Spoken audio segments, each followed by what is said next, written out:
오늘 우리에게 주시는 생명의 말씀은 여호수아 3장 7절에서 17절 말씀입니다. 할렐루야. 옆에 분과 인사하시겠습니다. 주님의 이름으로 사랑하며 축복합니다.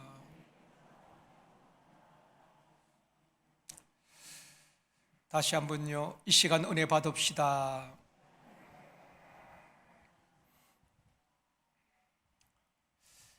장례식장에서 많이 부르는 찬송 가운데에 며칠 후 요단강 건너가 만나리, 이런 찬송을 우리가 많이 부릅니다.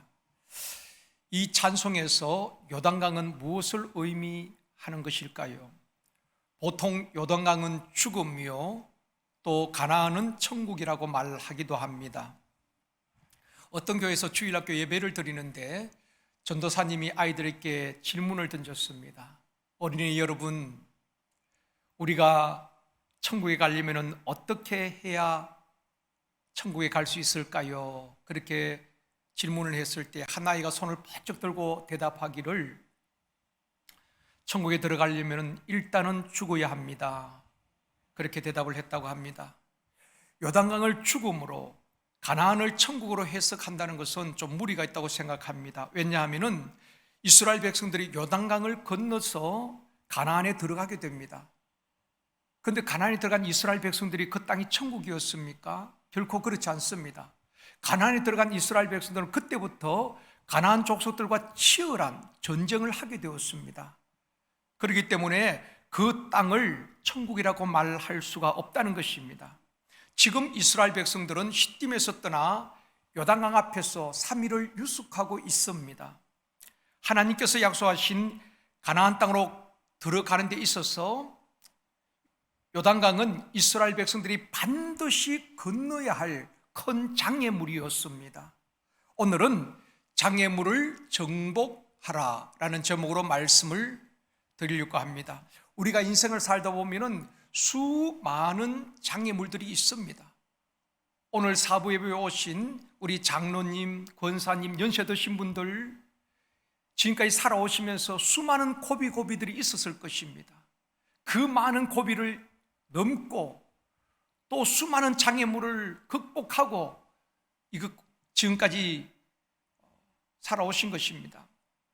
우리 인생에 수많은 장애물들이 있는데 어떤 분들은 그 장애물 때문에 낙심하고 포기하는 분들이 있는가 하면은, 또 어떤 분들은 그 장애물을 극복하고 승리하는 분들도 있습니다.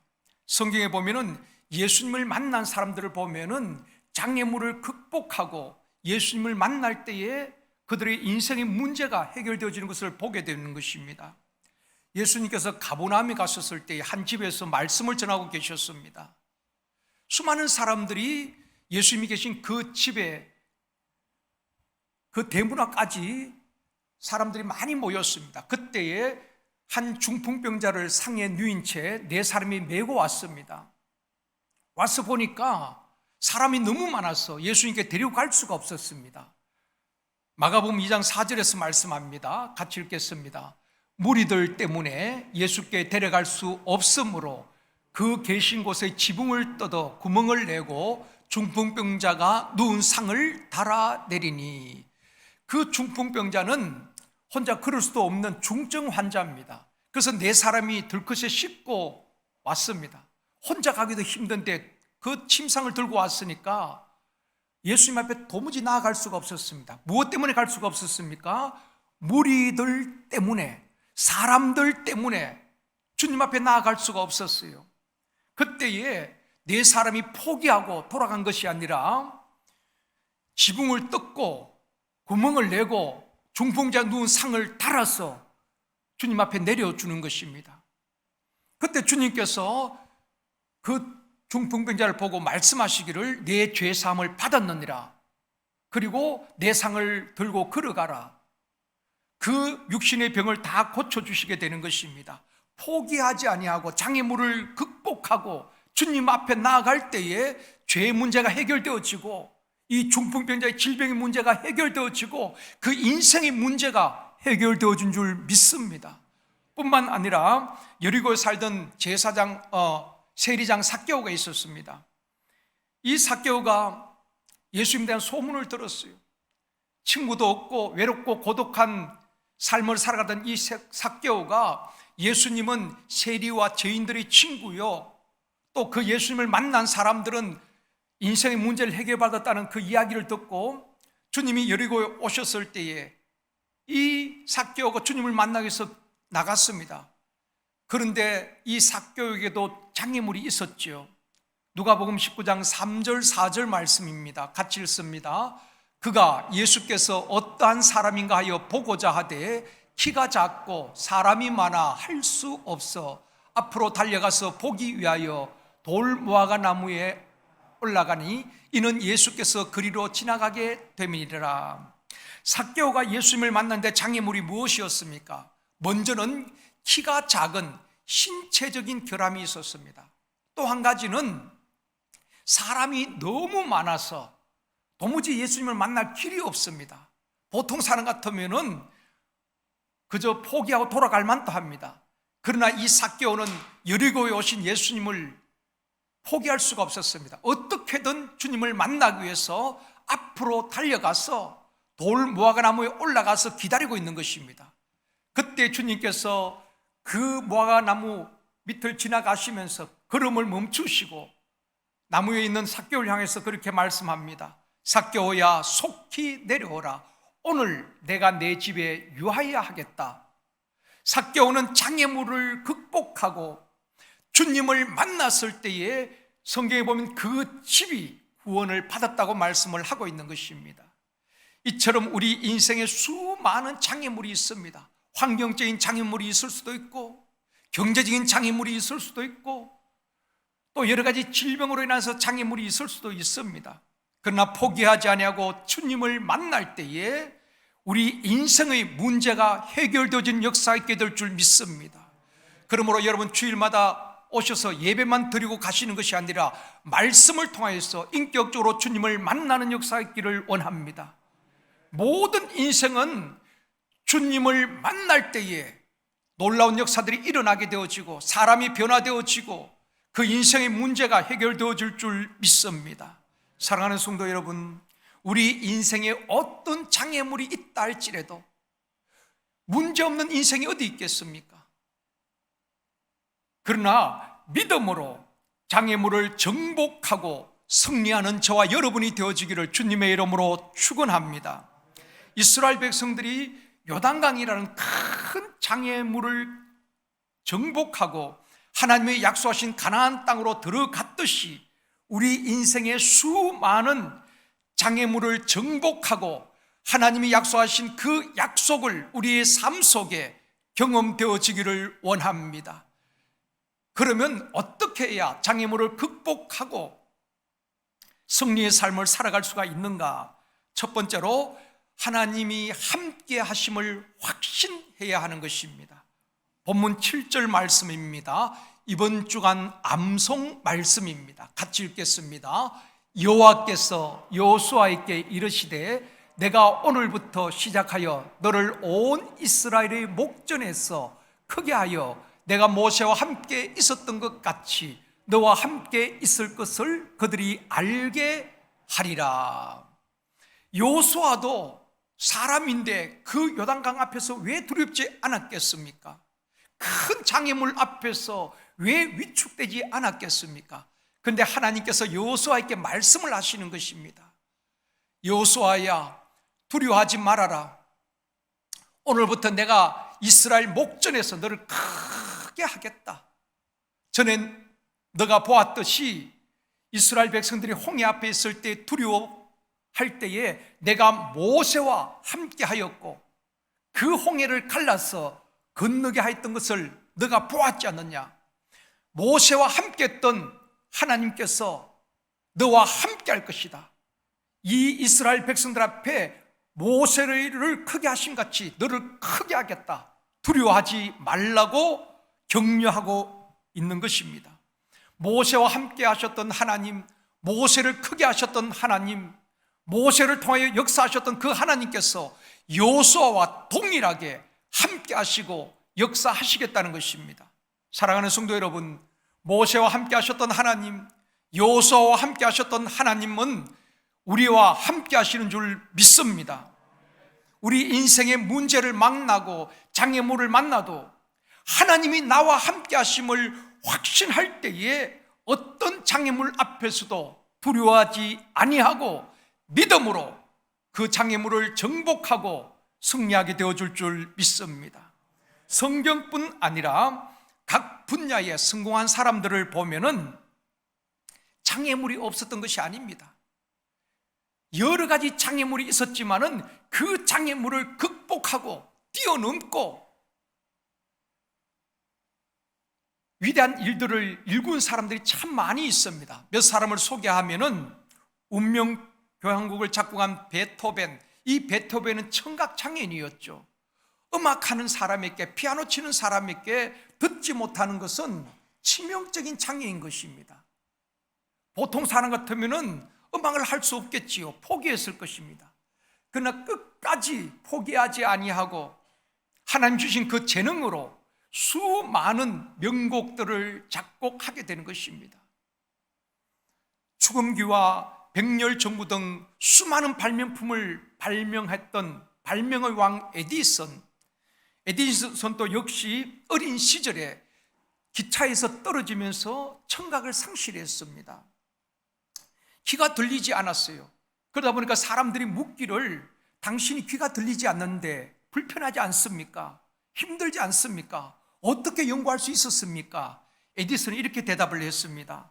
들을 수 없기에 사람들의 소리에 신경 쓰지 아니하고 연구에만 집중할 수 있었기 때문에 오히려 감사하고 있습니다. 여러분, 귀머리기 때문에 사람의 말에 신경 쓸 것이 없었습니다.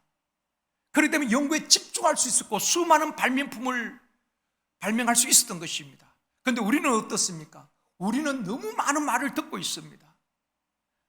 여러분의 삶을 움직이는 것이 무엇입니까? 하나님의 말씀입니까? 아니면 사람의 말입니까?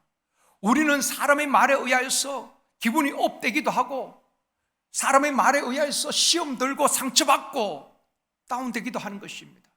사람의 말은 진리가 아닙니다. 여러분, 세상에서 들려오는 소식은 희망적인 소식보다는 절망적인 소식이 많이 있습니다. 전쟁의 소문과 기근의 소문과 난리의 소문과 또 전염병의 소문과 우리를 절망케 하는 일들이 얼마나 세상으로부터 들려오는 것입니까? 그런 곳에 귀를 기울이고 마음을 뺏기다 보면은 하루에도 수십 번씩 주저앉고 낙담이 되는 것입니다. 그래서 우리 하나님께서는 계속 우리에게 말씀하시는 것이 무엇입니까? 하나님의 말씀에 귀를 기울이라. 하나님의 말씀을 들으라는 것입니다. 이 에디슨도 귀를 들을 수 없었기 때문에 사람이 비난을 하든 무슨 말을 하든 그게 흔들리지 아니하고 연구에 집중할 수 있었다는 것입니다. 우리는 사람들의 말에 너무 귀를 기울이다 보니까 진짜 집중해야 될 때 집중을 못하는 것입니다. 예배 드리는데 집중하지 못하고 기도하는데 집중하지 못하고 말씀을 읽는데 집중하지 못하는 것입니다. 하지만 비상적으로 한다 이 말입니다. 그러니까 인격적으로 하나님을 제대로 만나지 못하는 것입니다. 교회는 왔다 갔다 하는데 하나님을 만나지 못하는 것입니다. 그러니까 우리의 인생 문제는 여전히 우리를 힘들게 하고 장애물 앞에서 낙담하는 것입니다. 신약 성경 절반을 기록한 사도 바울도 육체의 가시, 질병이 있었습니다. 육체의 장애가 있었다 이 말입니다. 그러나 바울은 그 육체의 장애가 있었지만은 포기하지 아니하고 하나님 주신 그 복음을 들고 전 세계를 다니면서 교회를 세우고 일꾼을 세우고 복음으로 사람을 변화시키고 주신 사명을 잘 감당할 수 있었던 것입니다. 여러분, 세상에 들려오는 소리나 사람에게 집중하는 것이 아니라 하나님의 말씀에 집중할 수 있는 저와 여러분이 되어지기를 원합니다.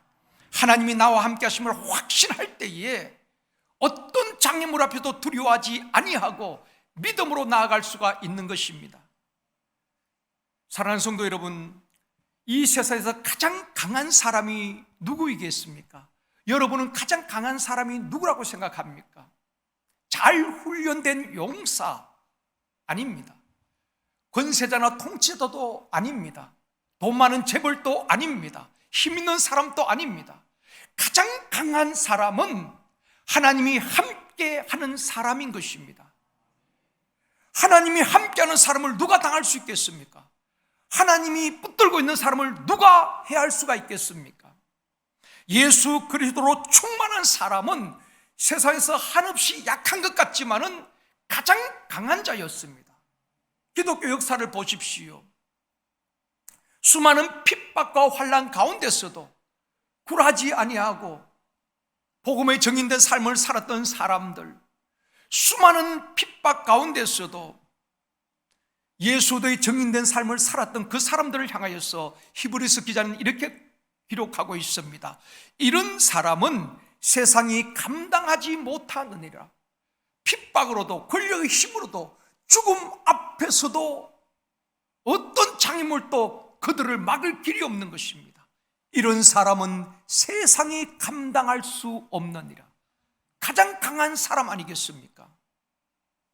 하나님께서 모세와 여호수아에게 계속 하시는 말씀이 무엇입니까?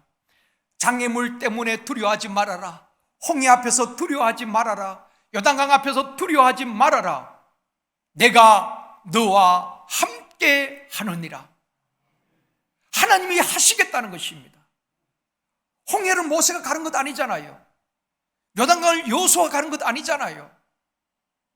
하나님이 함께 하실 때에 하나님의 홍해를 가르시고 하나님께서 요단강을 가르친 줄 믿습니다. 그 하나님은 저와 여러분의 하나님인 줄 믿습니다. 우리 앞에 요단강 같은 장애물이 있어도 우리 힘으로 감당할 수 없는 인생의 문제 앞에서도 결코 낙심하지 말아야 될 것은 하나님이 함께 하시기 때문에 그런 것입니다. 그러므로 어떤 상황 속에서도 하나님이 나와 함께 하심을 확신하고 믿음으로 전진하는 저와 여러분이 되어지기를 주님의 이름으로 축원합니다. 두 번째로 요단에 들어서라는 것입니다. 요단강은 위쪽에 있는 헐몬산에서 발원하여서 갈릴리 호수를 지나서 사해까지 흘러가게 되는 것입니다. 성지순례 가시는 분들은 이 곳을 꼭 들리게 되는 것입니다. 헐몬산을 가까이 가서 보고 갈릴리 바다 또 사해를 이렇게 둘러보게 되는데, 헐몬산에서 발원된 이 강물이 요단강을 통해서 갈릴리 바다를 지나서 사해까지 320km 되는 그 곳을 흘러가게 되는 것입니다. 이스라엘 백성들에게는 생명수요 젖줄과 같은 것입니다. 지금 요단강에 가면은 실망할 정도로 수심이 얕고 또 폭이 좁습니다. 성지순례 가면 그렇게 요단강을 보고 어떤 분들은 그렇게 말씀을 하셔요. 이 정도 강이라면 내가 헤엄쳐서도 건너가겠다. 그만큼 폭이 좁은 거예요. 그런데 그 여호수아 당시는 그렇지 않았습니다. 오늘 본문 15절입니다. 요단이 곡식 거두는 시기에는 항상 언덕에 넘치더라. 문헌에 보면은 당시의 요단강은 수심이 물 깊이가 3에서 4m 정도 되었다는 것입니다. 깊죠? 그리고 폭이 한 30m 정도였다고 말하고 있습니다. 그러니까 한 30m 되는 그 폭에 물이 흘러가는데 언덕까지 막 넘치는 것입니다. 보기만 해도 아찔하겠지요. 전에 홍해 앞에서는 어떻게 했습니까? 하나님께서 홍해를 동풍을 불게 해서 다 밤새도록 갈랐습니다. 그리고 백성들로 하여금 건너가게 했어요. 홍해를 갈라놓고 건너가게 했다면은 요단강은 그렇지 않습니다. 요단강 갈라놓고 건너가라가 아닙니다. 언약궤를 맨 제사장들로 하여금 요단에 들어서게 하는 것입니다. 본문 8절 말씀입니다. 같이 읽습니다. 너는 언약궤를 맨 제사장들에게 명령하여 이르기를 너희가 요단 물가에 이르거든 요단에 들어서라 하라. 큰 강물이 흘러가고 있는데 언약궤를 메고 물속에 뛰어든다는 것은 자살행위 아니겠습니까? 하나님께서 이스라엘 백성들에게 요구하는 것은 이해가 되지 않아도 순종할 수 없는 상황일 것 같아도 믿음으로 하나님의 말씀 앞에 순종하라는 것입니다. 답을 갖고 계신다는 것입니다. 여러분, 우리 인생의 문제 앞에서 우리는 답을 모릅니다. 그러나 하나님은 저와 여러분의 모든 인생의 시작과 과정과 끝을 알고 계시는 줄 믿습니다. 전능하시잖아요. 하나님은 순종에 대한 결론을 먼저 말씀을 해주고 있습니다. 13절 말씀입니다. 같이 읽습니다. 온 땅의 주 여호와의 궤를 맨 제사장들의 발바닥이 요단 물을 밟고 멈추면 요단물 곧 위에서부터 흘러내리던 물이 끊어지고 한 곳에 사여서리라. 이것이 결론입니다. 언약궤를 맨 제사장들 하여금 요단에 들어서게 하는 것입니다. 그러면 위에서 흐르던 물이 끊어질 것이다. 하나님은 결론을 딱 내려주고 있는 것입니다. 그리고 순종하라는 것입니다. 우리 인생의 숱한 문제들을 해결할 수 있는 키가 있습니다. 우리 앞에 수많은 장애물을 정복할 수 있는 열쇠가 있습니다. 그 말씀이 오늘 9절 말씀입니다. 같이 읽겠습니다. 여호수아가 이스라엘 자손에게 이르되 이리 와서 너희 하나님 여호와의 말씀을 들으라 하고, 지금 이스라엘 백성들은 요단강 앞에 있습니다. 큰 장애물 앞에 있다 이 말입니다. 그런데 하나님께서 이 요단강을 건너기 위해서 다리를 놓아라, 배를 만들어라, 뗏목을 만들라고 말씀하시는 것이 아니라 여호수아를 통하여서 말씀하시기를 이리 와서 너희의 하나님 여호와의 말씀을 들으라는 것입니다. 그 다음 하나님이 하시겠다는 것입니다. 우리가 할 일은 하나님의 말씀을 듣고 그 말씀 앞에 절대 순종할 때 그 다음 일은 하나님이 하실 줄 믿습니다. 그 믿음이 있어야 되는 것입니다. 요단강이라는 이 큰 장애물을 정복할 수 있는 키는 하나님의 말씀을 듣고 하나님이 지시한 그대로 순종하는 것입니다. 그럴 때 역사가 일어나는 것입니다. 목사가 성도들의 가정 문제, 일터 문제를 해결해 줄 수가 없습니다. 샘터장님들이 샘터 가족들의 그 모든 문제를 해결할 수 있는 해결사가 아닙니다. 교사들이 학생들의 고민은 들어줄 수 있지만은 그 문제를 해결해 줄 수는 없습니다.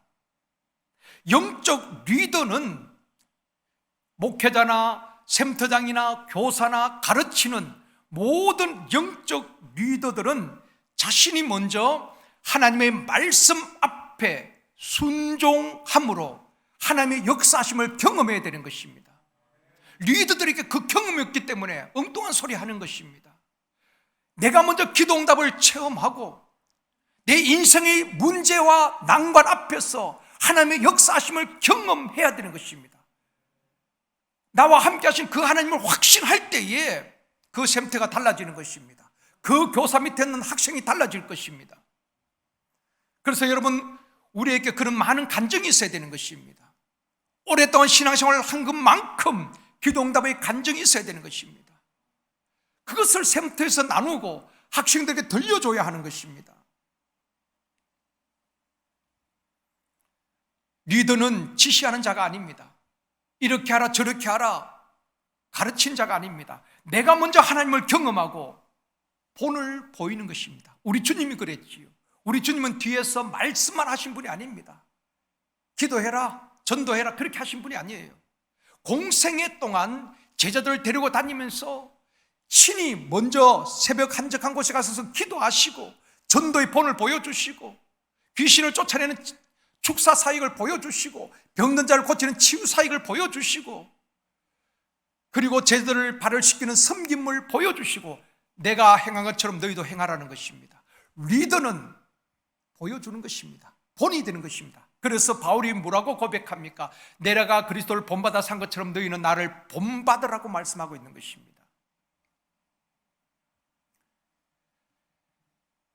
선두에 있는 리더가 먼저 순종하고 들어가야 되는 것입니다. 여호수아는 맨 앞에 있는 선두에 있는 언약궤 맨 제사장들에게 요단에 들어가라는 것입니다. 언약궤를 맨 제사장들과 백성들 사이에는 2,000 규빗의 거리가 있었죠. 한 1km 정도. 그러니까 맨 선두에 있는 언약궤를 맨 제사장도 하여금 요단에 들어가라는 것입니다. 위험한 상황에서 다른 사람들이 머뭇거리고 있을 때에 용기 있게 뛰어들어가서 다른 사람들에게 동기부여를 하고 그 공동체를 움직일 수 있는 사람을 퍼스트 펭귄이라고 말합니다. 여러분 이런 말씀을 들어보셨을 것입니다. 퍼스트 펭귄이라는 책도 나오는데요, 한번 읽어볼 것을 추천합니다.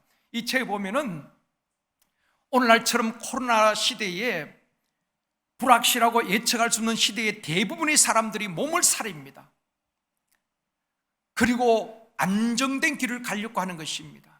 지금 이때에는 뭘 해도 안 되니까 그냥 주저앉아 있습니다. 그런데 어떤 분들은 이런 위기 상황을, 이 코로나 상황을 위기를 기회로 바꿔놓는 것입니다. 남들이 생각하지 못한 그 분야를 도전하고 개척하고 또 그 일을 이루어내는 그 사람들을 퍼스트 펭귄이라고 말하는 것입니다. 펭귄들은 무리를 지어서 사는데 먹이를 구하기 위해서는 물 속에 들어가야 되는 것입니다. 바닷속에서 고기를, 생선을 잡아서 먹어야 되는데 바다 속에는 바다 표범이 있습니다. 펭귄들이 제일 무서워하는, 그러니까 펭귄들이 얼음 위에서 바닷속으로 뛰어들지를 못하는 것입니다. 바다 표범이 맨 먼저 뛰어들면은 표범에게 잡혀 먹힐 수도 있는 것입니다. 서로 눈치만 보고 머뭇거릴 때에 첫 번째 펭귄이 바다로 뛰어드는 것입니다. 이 그림처럼 펭귄들이 주저하고 있을 때에 한 펭귄이 바닷속으로 뛰어드는 것입니다. 그 펭귄을 퍼스트 펭귄이라고 말하는 것입니다. 그러면 다른 펭귄들이 쭉 그 물속으로 다 뛰어드는 것입니다. 이것을 펭귄 효과라고 말하는 것입니다. 펭귄 효과는 우리의 삶의 전 영역에 다 적용되는 것입니다. 백화점이나 어디 가서 물건을 살 때에 사람들이 둘러서 주저주저 하고 있습니다. 한 사람이 용기 있게 사면은 다른 사람이 있던 사람들이 다 더불어 사잖아요. 그런 것을 펭귄 효과라고 말하는 것입니다. 맨 앞에 있는 언약궤를 맨 제사장들이 요단에 들어가라는 것입니다. 그들이 퍼스트 펭귄 역할을 해야 하는 것입니다. 교회와 사역에서도 적용이 되는 것입니다. 이번 주부터 영적 성장 과정과 또 행복 모임이 시작이 됩니다. 영적 성장 과정에 75명이 등록을 했고 또 행복 모임에 37곳에서 전 지역에 한 110명이 복음을 전하게 되어지는데요, 많은 분들이 코로나 확진자가 늘어나고 있기 때문에 두려워하기도 합니다. 또 이런저런 이유로 주저하기도 합니다. 그런데 우리가 믿음의 선진들이 어떻게 신앙생활을 했는가를 좀 살펴볼 필요가 있습니다. 기독교 역사를 쭉 보면은 초대교회부터 지금까지 마찬가지입니다. 환경이 좋았을 때는 없습니다. 시대마다 그 시대의 문제들이 있는 것입니다. 그러나 그 시대를 믿음으로 다 돌파했던 사람들입니다. 믿음의 사람들은. 초대교회도 보면 환난과 핍박이 있었고 죽음의 위협 속에서도 예배드리는 것을 중단하지 않았습니다. 기도를 쉬지 않았습니다. 다니엘도 그러했지요. 초대교회 로마 10대 황제의 그 핍박 속에서도 그들은 가는 곳마다 복음을 전하고 전도를 하게 되는 것입니다. 중세에 그 전염병으로 유럽 인구의 3분의 1이 죽어갈 때도 기독교인들은 비겁하지 않았습니다. 두려웠지요. 그렇지만은 사회적인 책임을 다 감당했다는 것입니다. 믿음을 지켰다는 것입니다. 초대 예루살렘 교회에 큰 핍박이 있을 때 사도회는 다 예루살렘을 떠났다고 말하고 있습니다. 그리운 고향을 떠나게 되는 것입니다. 그런데 그들이 단순히 피신한 것이 아니라 가는 곳마다 복음을 전하는 것입니다. 그래서 빌립 집사로 인하여서 사마리아가 완전히 뒤집어지잖아요. 더러운 귀신들이 떠나가게 되어지고 병든 자들이 낫게 되어지고 그 우울한 도시가 기쁨의 도시로 바뀌어지는 것입니다. 우리는 할 수 없다고 하면 아무것도 못하는 것입니다. 할 때에 우리 하나님이 앞장서 가시고 우리 인생의 문제를 해결해 주실 줄 믿습니다.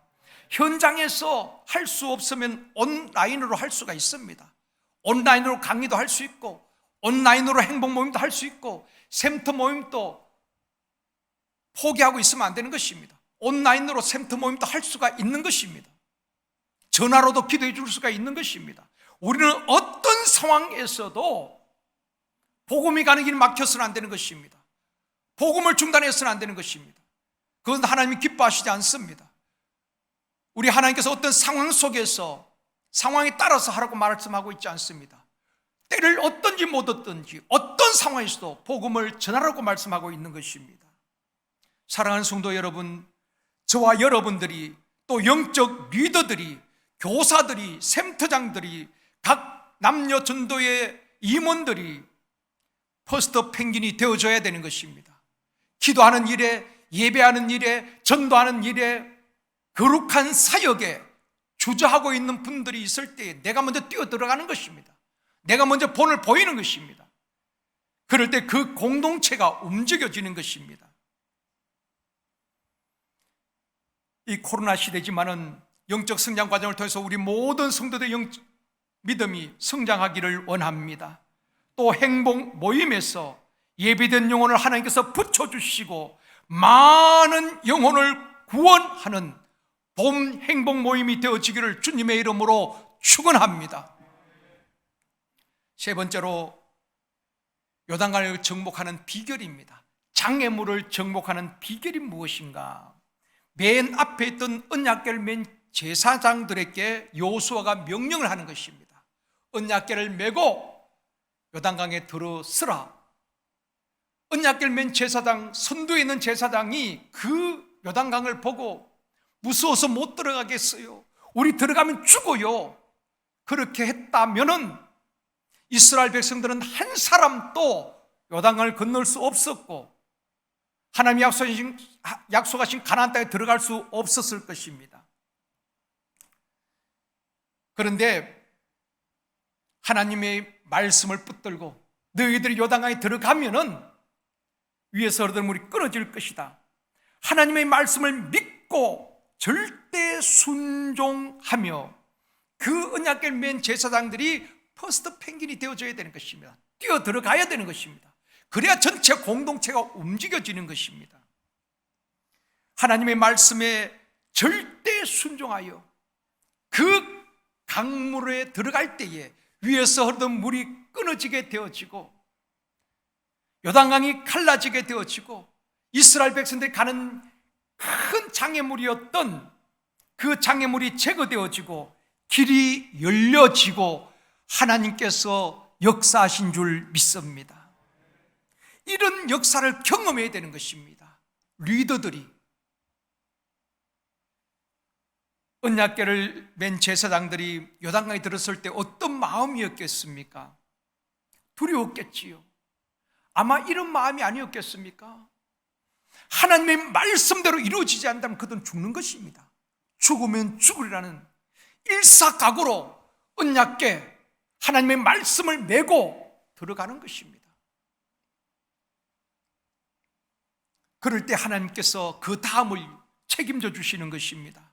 잠실 롯데월드 타워에 여러분 가보신지 모르겠습니다만은 저는 전에 목사님들하고 거기 올라가 본 적이 있습니다. 123층까지 되어 있는데 117층부터 123층까지는 스카이 전망대가 있습니다.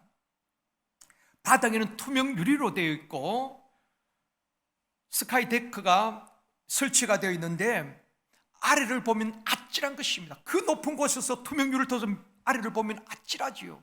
그래서 여성분들이 엄마야 그리고 막 소리를 질러요. 밑을 보고서 막 겁에 질려서 한 발자국도 못 움직이는 것입니다. 그럼 옆에 있던 남자분이 그렇게 말씀하시는 것입니다. 밑을 보지 말라니까 그러니까 위로 보라니까. 또 옆에서 막 그렇게 이야기를 해요. 저도 아래를 보니까 너무 겁나는 것입니다. 이 투명 유리지만 띄어질까 봐. 두려워서 아래를 못 보겠어요. 여러분, 언약궤를 제사장들이 요단 강물을 보았다면 한 발자국도 움직일 수 없었을 것입니다.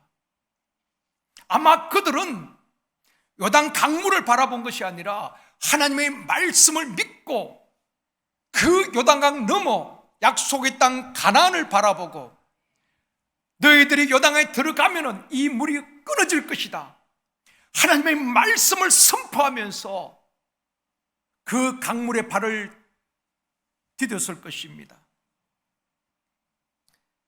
그럴 때에 어떤 역사가 일어납니까? 16절 말씀입니다. 같이 읽습니다. 곧 위에서부터 흘러내리던 물이 그쳐서 사르단에 가까운 매우 멀리 있는 아담 성읍 변두리에 일어나 한 곳에 쌓이고 아라바의 바다 여매로 향하여 흘러가는 물은 온전히 끊어지매 백성이 여리고 앞으로 가고 건널세. 언약궤를 맨 제사장이 요단에 들어갈 때에 물이 끊어지고 그 200만 가까이 백성들이 다 요단강을 건너가게 되는 것입니다. 이 사진이죠. 이 그림인데 언약궤를 맨 제사장들이 요단강에 발을 딛고 있는 것입니다. 그 마른 땅으로 200만이 되는 본대가 강을 건너가게 되는 것입니다. 선두에 섰던 이 언약궤를 맨 제사장들이 퍼스트 펭귄이 되었어. 그 강물에 들어갈 때에 갈라진 역사가 일어나게 되어지고 그 공동체가, 이스라엘 공동체 전체가 움직여지게 되는 것입니다. 그래서 약속의 땅 가나안으로 들어가게 된 것입니다. 사랑하는 성도 여러분, 요단강을 건너는 비결은, 장애물을 정복하는 비결은 다른 것 없습니다. 오직 하나님의 말씀에 절대 순종하는 것입니다. 이해가 안 되어도 믿음으로 순종하는 것입니다. 왜 하나님의 역사를 경험하는지 하지 못하는가 하면은 교회를 오래 다녔지만은 말씀에 온전한 순종이 없었을 수가 있습니다. 내가 이해되는 것은 믿고 순종하지만 이해가 되지 않는 것은 받아들이지 않는 것입니다. 하나님의 말씀은 요한계시록에서 창세기까지 1.1획도 변함이 없는 줄 믿습니다. 어떤 말씀도 그대로 믿어야 되는 것입니다. 99%의 순종은 순종이 아니라고 말합니다. 100% 하나님 말씀에 절대 순종할 때에 하나님은 절대적인 역사를 우리 앞에 행하실 줄 믿습니다. 믿음으로 순종하는 성도들에게 우리 앞을 가로막고 있는 장애물들, 자녀들이 가는 길을 막고 있는 장애물들이 제거되어지는 역사가 있게 될 줄 믿습니다. 말씀을 맺겠습니다. 사랑하는 성도 여러분, 우리가 인생을 살다 보면 수많은 예상하지 못했던 장애물들이 있습니다. 문제들이 있습니다. 파도처럼 또 다른 걱정과 염려거리가 우리 앞에 밀려오는 것입니다. 나만 그런 것이 아니라 우리 모든 인생들이 가정마다 다 그런 사연들이 있다 이 말입니다. 어떤 장애물이 있을지라도 요단강 같은 위기가 있어도 두려워하지 말고 하나님이 함께 하심을, 임마누엘 하나님을 확신해야 되는 것입니다. 사람은 먼저 떠날 수가 있습니다. 믿었던 친구도 배신할 수가 있습니다. 그게 인생 아니겠습니까? 저 사람은 끝까지 나와 함께 할 것이다. 그것은 우리의 바람일 뿐이지 그렇지 못한 것입니다. 어차피 인생은 홀로 왔다 홀로 가는 것입니다.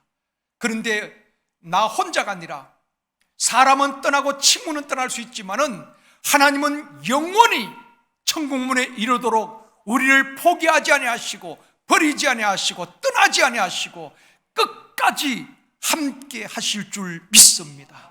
그 하나님을 붙들어야 되는 것입니다. 그 하나님께 붙들림 받아야 되는 것입니다.